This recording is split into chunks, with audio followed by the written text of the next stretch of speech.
Candid conversation all hour. We're talking about the realities of life. And on that real train of life, we often have that station of anxiety that many of us stop at, and we learn to deal with it in different ways, whether it's seeking professional support or holistic approach. I think in the commercial break, we asked our audience, and I was so taken aback, we asked how many of you have suffered a panic attack, and you shared that with us, because this is a safe space. So this is a TV show, that's a safe space. All hour long, we've been talking to Nicole Kane. Nicole, her book is A Strong Network of Friends, Family, and Community Members Can Buffer You Against the Effects and Panic and Anxiety. I love that. That's building your village, right? Being able to have a safe space, not just watching me on TV, but with the people around you. Our next guests are doing just that. They are friends who are setting out to help women prioritize their mental, physical, and spiritual wellness by building a community. Savannah James is an entrepreneur and philanthropist, originally from a little town called Akron, Ohio, where she met somebody you might know. His name is LeBron James. They went on to have a beautiful marriage with 3 kids. But it's her bond with her friend April McDaniel that's gotten so many headlines. April, also a mom, who's worked on some of the biggest brands in the country as the founder of her own creative agency. Together, they are challenging women to embrace our true power through intentional personal growth and development. I'm so excited. They've teamed up for a new initiative. It's called Let It Break, which they call a gateway for women to discover the tools to become the best versions of ourselves. You know the statement, if mama's not happy, nobody's not happy. Please welcome, in an exclusive conversation, Savannah James and April McDaniel. Come on out, ladies.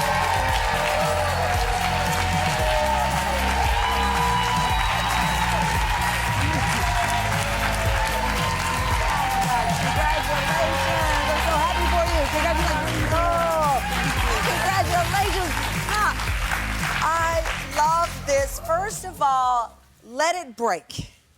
That's deeply personal for both of you. Yes. I love that it's just not a conversation about your life, but it's about using your life to help other people.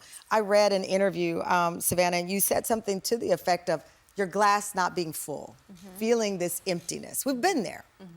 What made you want to take it public and help other women? Well, taking it public, I've been in the back listening to the tips. I've been doing the 3-3-3 method because the nerves are nerving. And, you know, but I guess this is the perfect day to come on and everything is okay. It's gonna be fine. But my daughter is who really catapulted me to want to be and do more, you know.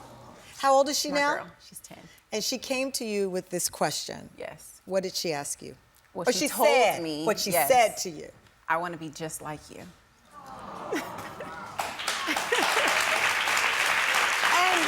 And while that sets off a feeling of ooh and ah, it set off something else. Yeah, anxiety, nervousness. Oh my gosh, what have I done? Have I done anything? Like, why do you want to be like me?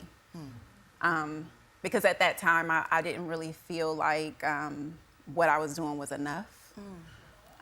But in my personal growth and being on my journey and being super intentional with that work, I've realized that I've done a lot. I've raised 3 beautiful children who are amazing. And I love that the partnership that you have together has built this community, because April, on your journey, first let me say, I'm so sorry for your loss. To be young and to share publicly the loss of your husband at a young age while raising children. That is another level of stress that I don't think any of us can imagine. But you've used that pain for purpose, which I think is so beautiful. What did you want to get out of sharing your journey? I think the intention wasn't initially to share. Really? I think initially we were sharing with each other. We FaceTime every single night. And I was like, man, one day I was like, it'd be so helpful if other people have this type of friendship. And I think we started realizing that people don't have this type of community. People don't have this level of support. I think with social media and what the world portrays, people show their lives and what they want to show instead of what's really going on. And I think it was really important for us to demonstrate that no one has it together. What did you learn through? Yes, absolutely. with the grief process, what did you learn in that space of sharing? How did having this friendship and this relationship help in that time? Yeah, I mean, I think with death, you always grieve. Yeah. I think death changes you. It makes you into a new version of yourself. And sometimes people are very fearful of that, but I think in my instance, I was in survival mode. I had 2 small boys. I was 33 when my husband passed. They were 10 and 3, and I think I was like, okay, we're gonna figure this out. And I think they were looking to me for the inspiration and strength, which— And where were you getting your strength from?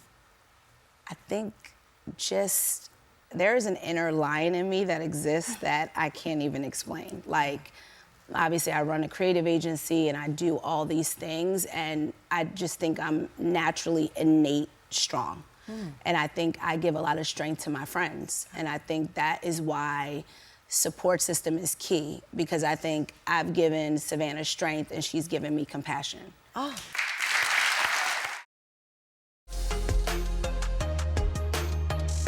My mom definitely did that. We had mental health days. She would not wake me up for school, and we would go to like a matinee movie and lunch.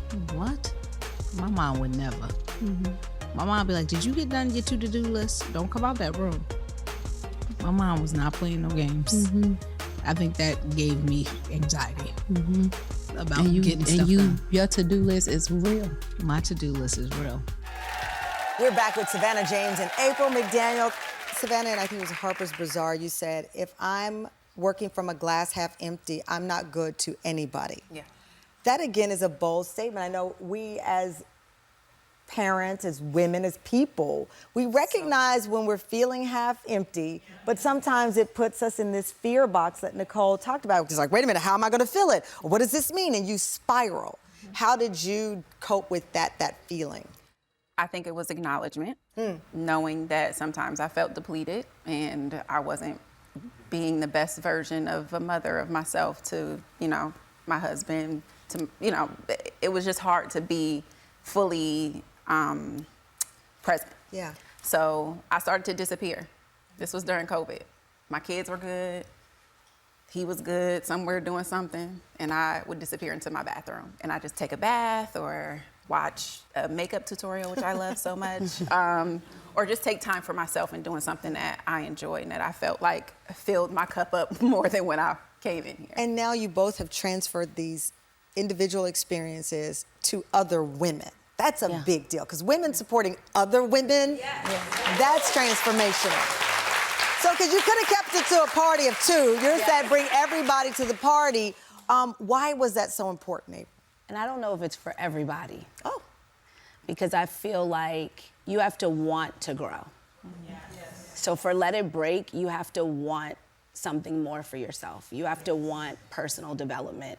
So first you have to want it. So we don't want people to come someplace and think we're gonna fix it, because I think a personal development journey requires someone to want to change and want more for themselves. Yeah.